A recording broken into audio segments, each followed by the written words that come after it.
Hello friends, आज हम बाल विकास विषय में यानी चाइल्डहुड एंड ग्रोइंग अप विषय में विद्यालय के बारे में जानेंगे। विद्यालय क्या है, यानी शिक्षा के एक औपचारिक साधन के रूप में क्या कार्य करता है। सबसे पहले हम विद्यालय का अर्थ जान लें। Meaning of school. स्कूल शब्द की उत्पत्ति यूनानी शब्द यानी स्कॉला से हुई है। किससे हुई है? यूनानी शब्द स्कॉला से हुई है, जिसका अर्थ होता है अवकाश। इसका अर्थ क्या है? अवकाश। यह बात आश्चर्यजनक सी लगती है कि अवकाश क्यों है स्कूल का अर्थ, किंतु इसका स्पष्टीकरण देते हुए एएफ लीच ने लिखा है, एएच लीफ ने बताया कि आश्चर्यजनक क्यों है। वाद विवाद या वार्ता के स्थान जहाँ एथेंस के युवक अपने अवकाश के समय को खेलकूद, व्यायाम और युद्ध के प्रशिक्षण में व्यतीत करते थे, यानी जो उनके खाली समय था, अवकाश का समय था, छुट्टी का दिन था, उसमें वाद विवाद, वार्ता का स्थान जहाँ धीरे धीरे यानी व्यायाम और युद्ध का प्रशिक्षण में व्यतीत करते थे, धीरे धीरे दर्शन तथा उच्च कलाओं के स्कूलों में बदल गए। यानी वो स्थान जो खाली समय का सदुपयोग जहाँ किया जाता था, वो धीरे धीरे उच्च कक्षाओं के स्कूलों में बदल गए। इसीलिए स्कूल को एक अवकाश भी कहा जाता है। अकेडमी के सुंदर उद्यानों में व्यतीत किए जाने वाले अवकाश के माध्यम से स्कूलों में बदल गए। अकेडमी के सुंदर उद्यानों में व्यतीत किए जाने वाले अवकाश के माध्यम से स्कूलों का विकास हुआ। The discussion forms of talking shops where the youth of Athens spent their leisure time in sport and exercise in training for war gradually crystallized into schools of philosophy and the higher arts.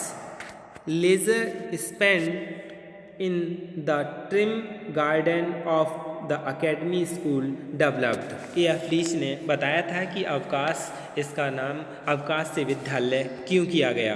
अब हम इसकी परिभाषा जान लें। विद्यालय की क्या परिभाषा है? जे.एस. रॉस के अनुसार विद्यालय वे संस्थाएं हैं जिनको सभ्य मानव ने इस दृष्टि से स्थापित किया है कि समाज में सुव्यवस्थित तथा योग्य सदस्यता के लिए बालकों की तैयारी में सहायता मिल सके, यानी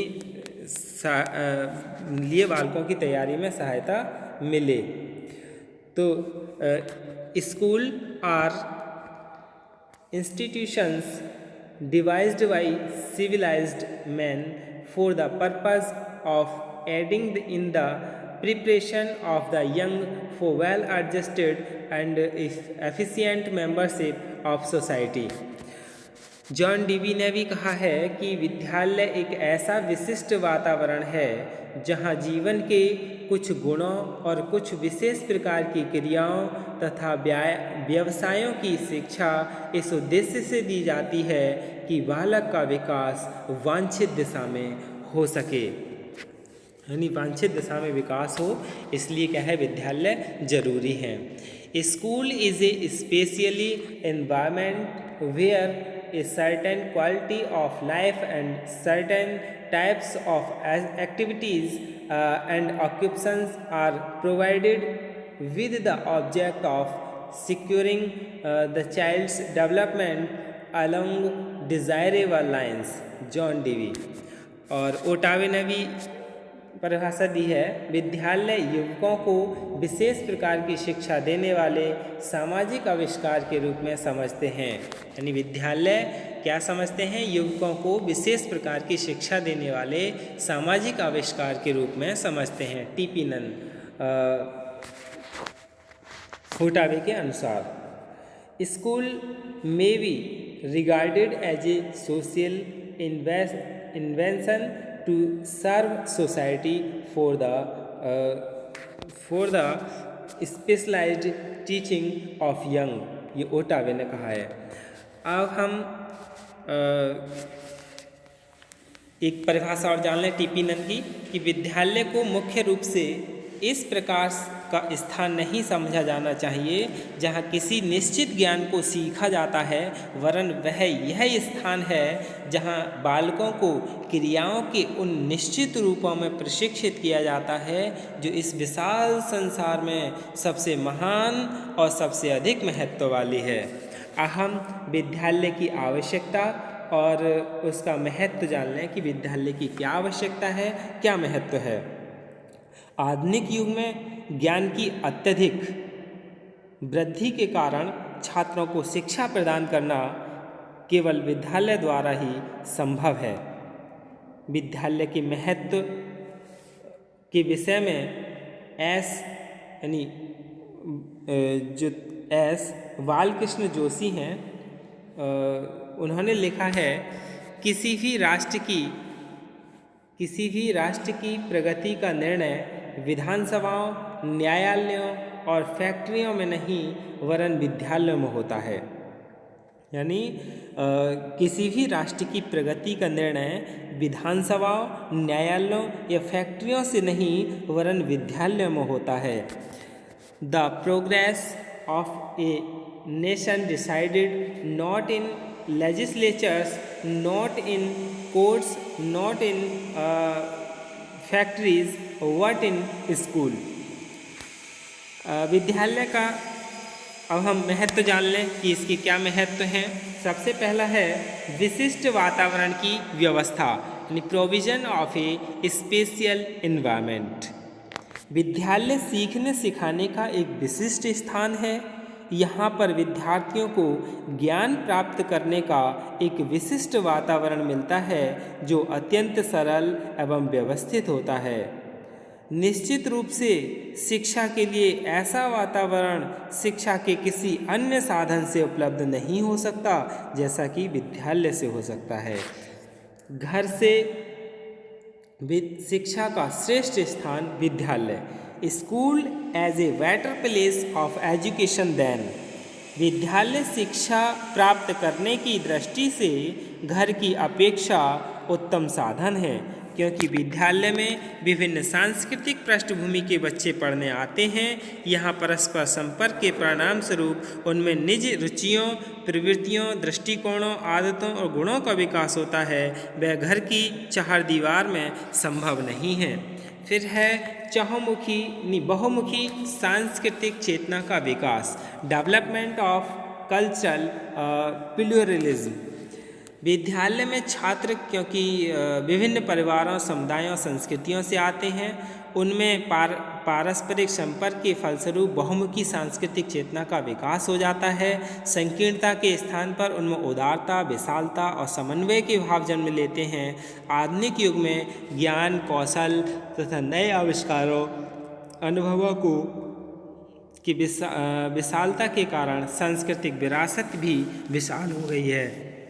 उसे केवल अनौपचारिक साधनों के माध्यम से नई पीढ़ी की हस्तांतरित नहीं किया जा सकता।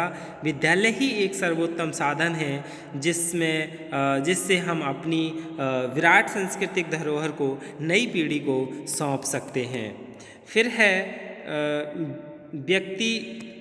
व्यक्तित्व का सामंजस्यपूर्ण विकास, यानी हार्मोनियस डेवलपमेंट ऑफ पर्सनैलिटी।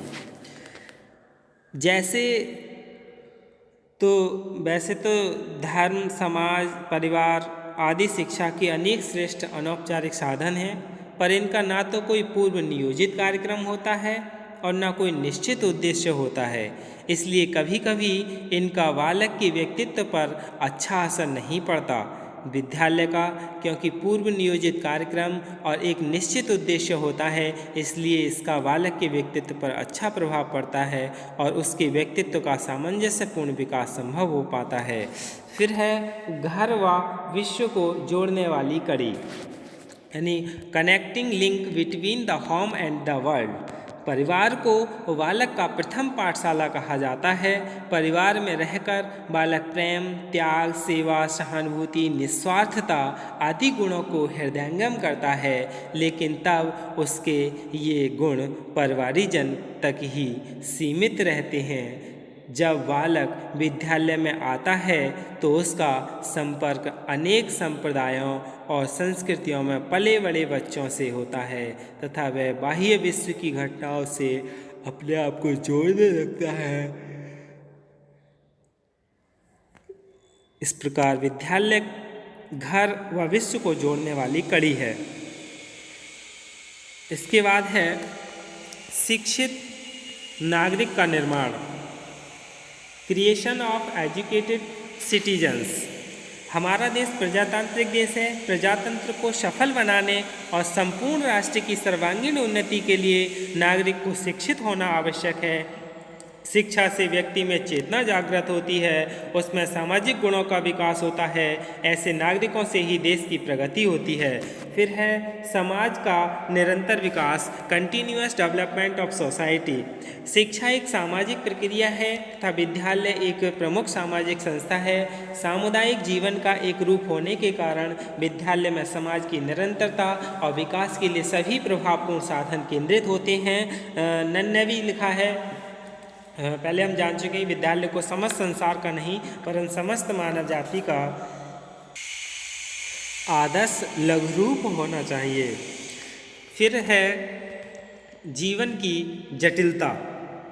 जीवन की जटिलता यानी कॉम्प्लेक्सिटी ऑफ लाइफ। आज का जीवन अत्यधिक जटिल है, आवश्यकताओं की मांग अधिक है और महंगाई अत्यधिक है। विशेष रूप से आर्थिक क्षेत्र में प्रतिद्वंद्विता का बोलबाला है। इन सब परिस्थितियों में मनुष्य का सारा समय संघर्ष करने में ही बीत जाता है। उसे अब इतना समय नहीं है कि वह अपने बच्चों की शिक्षा पर स्वयं ध्यान दे सके। इसलिए बच्चों को शिक्षा देने का उत्तरदायित्व अब विद्यालय पर आ गया है। फिर आदर्शों व विचारधाराओं का प्रसार यानी propagation of ideals and ideologies.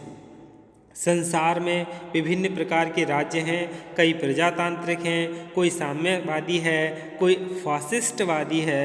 ये सभी राज्य चाहते हैं कि उनके भावी नागरिकों को उनके आदर्शों और विचारधाराओं की शिक्षा मिले।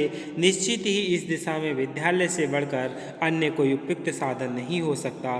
तो इस सब से क्या स्पष्ट होता है कि व्यक्तियों को प्रत्यक्ष रूप से, व्यवस्थित रूप से, प्रयोगात्मक रूप से ज्ञान प्रदान करने का सर्वोत्तम साधन विद्यालय प्रांगण है, जिसमें छात्र चिंतन, मनन, प्रयोग व शोध के द्वारा ज्ञान को आत्मसात करते हैं तथा इनके परिणाम स्वरूप न केवल अपने व्यक्तित्व का उन्नयन करते हैं वरन समाज की सांस्कृतिक धरोहर को भी निरंतर प्रवाहमान रखते हैं। यही क्या है, विद्यालय है। धन्यवाद।